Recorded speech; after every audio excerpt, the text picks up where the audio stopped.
बस साथियों, तैयारी में लगे रहो, डटे रहो, एक वैकेंसी पर फोकस मत करो।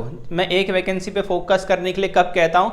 जब उसका नोटिफिकेशन फुली आ चुका होता है, उसकी एग्ज़ाम डेट बिल्कुल अनाउंस हो गई होती है, लेकिन अभी ना अप्लाई फॉर्म आया ना एग्ज़ाम डेट अनाउंस हुई है। तो उसमें झंझट नहीं लेनी, हमें झंझट उसमें लेनी है जिसका अप्लाई फॉर्म आ गया, जिसकी एग्ज़ाम डेट के बारे में हमें पता लग रहा है कि इसका एग्ज़ाम डेट जब होगा, या जिसका नोटिफिकेशन आ ही गया है पूरा का पूरा। हम फोकस करें कि उसका एग्ज़ाम जल्द होने वाला है, जल्द से जल्द होने वाला है, उसकी तैयारी में लगे रहें और बाकी जो नोटिफिकेशन आते रहेंगे वो आते रहेंगे। इसके सिलेबस के बेस पर आप उनकी तैयारी भी अच्छे से कर सकते हो। ठीक है, अपना टाइम वेस्ट मत करिए, इधर उधर की बातों पे फोकस मत करिए कि ऐसा है वैसा है। बुक लगभग सबकी सेम है, सिलेबस लगभग सबका सेम है। मैंने आपके दिमाग में डाल दिया है, किसी और से पूछने की आवश्यकता आपको है नहीं, मुझ पर बिलीव है। तो आजकल सरकारी जॉब का सपना हर कोई देखता है और देखना कोई गलत बात तो है नहीं, क्योंकि सरकारी जॉब है ही इतनी बेटर, वो आपको हर जगह बिल्कुल सेफ रखती है।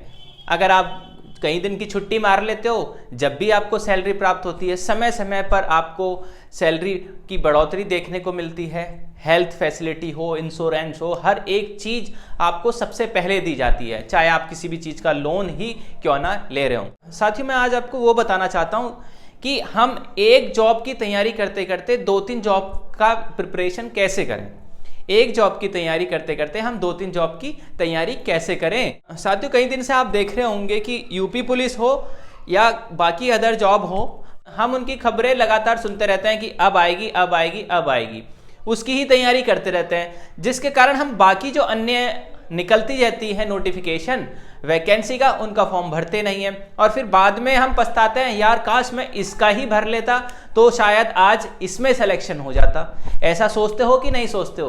तो साथियों, मैं आपका अंदर के जो भी डाउट्स थे, क्योंकि कई सारे आपके कमेंट्स आ रहे थे कि भैया इसके साथ इसकी भी कर सकते हैं, हम यूपी पुलिस कर रहे हो या कोई सी भी हो, उसके साथ कौन कौन सी प्रिपरेशन कर सकते हैं जिसका कि हम पे कोई ज़्यादा प्रभाव ना पड़े, जिसका पेपर पहले आ जाए या जिसका नोटिफिकेशन आ जाए पहले तो उसकी तैयारी करने लग जाएं। खाली हाथ तो बैठेंगे नहीं, जब आएगा जब उसका भी दे देंगे। तो साथियों, मैं आज आपको ऐसी 4 वैकेंसियों के बारे में बताना चाहूंगा जिसका सिलेबस लगभग सेम होता है।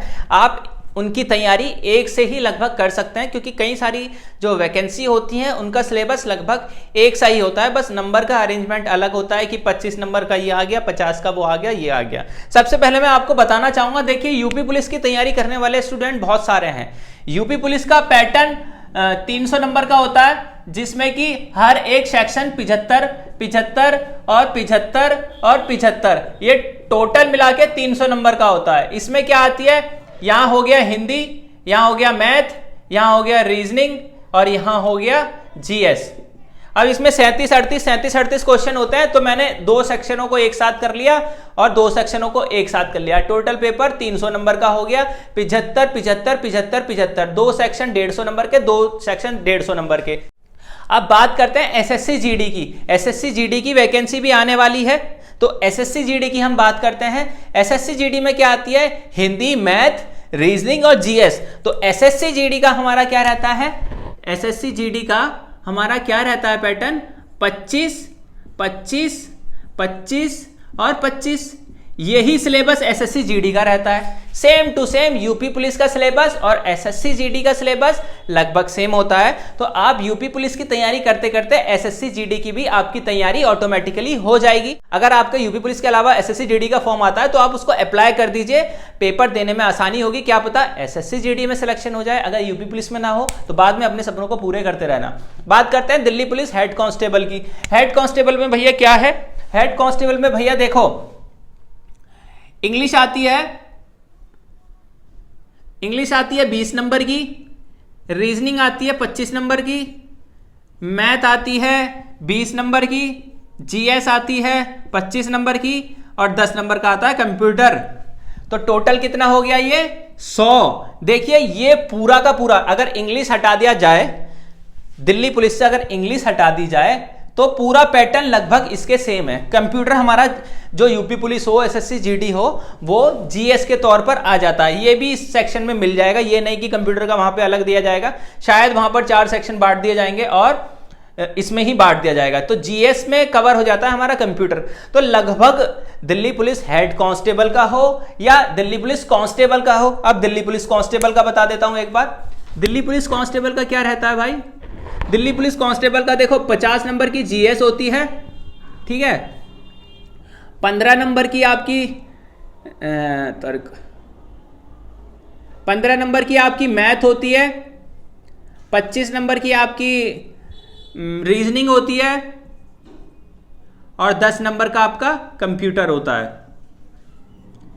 कंप्यूटर का जो पोर्शन होता है हमारा जीएस में ही कवर हो जाता है, ठीक है। हेड कांस्टेबल का आप दिल्ली पुलिस, अगर दिल्ली पुलिस कांस्टेबल हो या दिल्ली पुलिस हेड कांस्टेबल हो। कांस्टेबल का देखते हैं सबसे पहले। कांस्टेबल में भाई 50 नंबर की आपकी जीएस आ जाती है, वहीं 10 नंबर की कंप्यूटर हो जाती है, 15 नंबर की मैथ आती है और 25 नंबर की रीजनिंग। यूपी पुलिस में मैथ आती है, रीजनिंग आती है, कंप्यूटर आता है और जीएस आता है। तो लगभग इसका सिलेबस भी लगभग सेम है। बस ये है दिल्ली पुलिस हो या head constable, Delhi police head constable हो, मैथ्स थोड़ी एडवांस लेवल आती है, यानी कि एडवांस मैथ भी आती है ज्यादा, लेकिन यूपी पुलिस में एडवांस मैथ बहुत ही कम आती है। तो साथियों आज मैंने आपको 4 ऐसी वैकेंसी के बारे में बता दिया जिनका सिलेबस लगभग सेम है। आप यूपी पुलिस की तैयारी करते करते जा रहे हैं तो ये भी कवर हो जाएंगे। देखिए बस इसमें इंग्लिश ही तो फालतू आ रही है, इंग्लिश वाला पोर्शन हटा के बाकी 4 या 3 तो सेम ही हैं, बाकी सब तो सेम ही है। इनका अगर फॉर्म आता है तो इनका फॉर्म आप भरिए, एग्जाम आता है तो इनकी प्रिपरेशन पे लग जाइए, क्योंकि जिसका फॉर्म नोटिफिकेशन आया ही नहीं है अप्लाई फॉर्म का, तो उसमें आपको सोच विचार करने की क्या जरूरत है, क्यों परेशान होना है। जब आएगा उसको भर देंगे, उसकी भी कर लेंगे, उसकी भी कर लेंगे। क्या आपकी प्रिपरेशन तो यहीं कंप्लीट हो जाएगी यूपी पुलिस की, तो करने की तो कोई आवश्यकता ही नहीं है। लेकिन इसके पेपर का थोड़ा बहुत पैटर्न हल्का, बहुत सिलेबस अंदर जो पॉइंट होंगे ना टॉपिक वाइज, वो थोड़े बहुत चेंजेस देखने को मिलेंगे। तो आप टॉपिक वाइज में आपका कटिंग डाल देता हूं, वो भी आप देख सकते हैं, उसके हिसाब से आप कर लेंगे। मैं कहना चाहूंगा चारों का सिलेबस लगभग सेम है। आप किसी की भी तैयारी कर रहे हो, लेकिन जिसका अप्लाई फॉर्म आ चुका है, जिसका रिटन पेपर आने वाला है, आप उसकी तैयारी में लग जाइए। ये नहीं कि मैं आपको बताता रहूं कि इसकी तैयारी मत करो, क्या पता आपके हाथ से वो जॉब ही छूट जाए। ज्यादा से ज्यादा अपने पास विकल्प रखिए, ये ना हो ना मैं घर का रहा ना घाट का रहा, ठीक है। विकल्प लेके रखिए, ये नहीं कि अगर दिल्ली पुलिस की जिद है मिलेगी तो ये मिलेगी, वरना मैं कहीं का भी नहीं रहूंगा। आपकी परिस्थितियां इससे संवर सकती हैं। जिसके पास कोई और उपाय ही नहीं है, बैकग्राउंड में पैसा नहीं है, बहुत गरीबी हालत में है, सरकारी जॉब के अलावा उसकी जो परिस्थिति है वो अच्छी नहीं हो पाएगी, तो भैया तैयारी करते रहो। जौन सी भी वैकेंसी मिल जाए, चाहे ग्रुप डी हो, सी हो, बी हो, कोई सी भी हो, भाई ले लो पहले कोई सी भी वैकेंसी मिल रही है उसमें जी जान लगाओ, उसको प्राप्त करो, फिर उसके बाद नौकरी करते करते तैयारी करो। ऐसा नहीं है कि इनमें टाइम नहीं मिलता, टाइम सब में मिलता है, बस आपको टाइम निकालना आना चाहिए। टाइम आपको निकालना आना चाहिए तो आप सब में ही प्रिपरेशन कर सकते हो। बड़ी से बड़ी जॉब में आप प्रिपरेशन कर सकते हो। आपको पता है कि कितनी कितनी पोस्ट में से लोग ऊपर रैंक के गए हैं, तो आप भी कर सकते हो। सब में बहुत टाइम मिलता है। साथियों देखो चारों का सिलेबस लगभग सेम है, एक बार फिर बता देता हूं। ये सिलेबस हो गया हमारा यूपी पुलिस का, जिसमें हिंदी, मैथ, रीजनिंग और जीएस आती है। यही हमारा जीडी का हो गया, जिसमें कि जीएस, मैथ, रीजनिंग, कंप्यूटर आती है। लगभग सेम है। कंप्यूटर हमारा जीएस में कवर होता है चारों सब्जेक्ट में। वहीं बात करते हैं एसएससी जीडी की, 25-25-25 चारों सेक्शन होते हैं जो यूपी पुलिस में होते हैं, वो आते हैं। वहीं बात करते हैं दिल्ली पुलिस हेड कांस्टेबल की, तो इसमें लगभग चारों सेक्शन यूपी पुलिस के तरह आते हैं, सिवाय इंग्लिश को छोड़कर।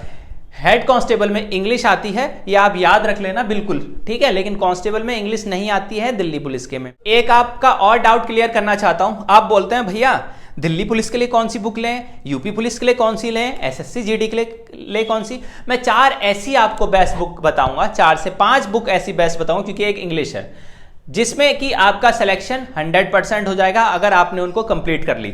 और वो बुक्स इन चारों वैकेंसी को पास कर सकती है, सिलेक्शन ले सकती है, क्योंकि वो बहुत एडवांस बुक है। उसकी वीडियो आप देख सकते हैं, चाहे जीएस की डीके राठी हो, चाहे रीजनिंग की अरिहंत मास्टर रीजनिंग हो, चाहे मैथ्स की एसडी यादव हो, राकेश यादव हो, या आरएस अग्रवाल हो, चाहे हिंदी की लूसेंट और आदित्य पब्लिकेशन ही क्यों ना हो। तो साथियों अगर आपको मेरी वीडियो पसंद आई है तो मेरे चैनल को लाइक, शेयर और सब्सक्राइब के साथ मुझे सपोर्ट कीजिएगा, मेरी वीडियोस को शेयर करिएगा। साथियों अगर आपको मेरे नंबर की जरूरत है, मैं अपना नंबर दे दूंगा। रात कॉल रात के 8 बजे के बाद करना है। Instagram link, Telegram link description पे मिल जाएगा, आप मुझे उस पर फॉलो कर सकते हैं। अंत में जय हिंद साथियों।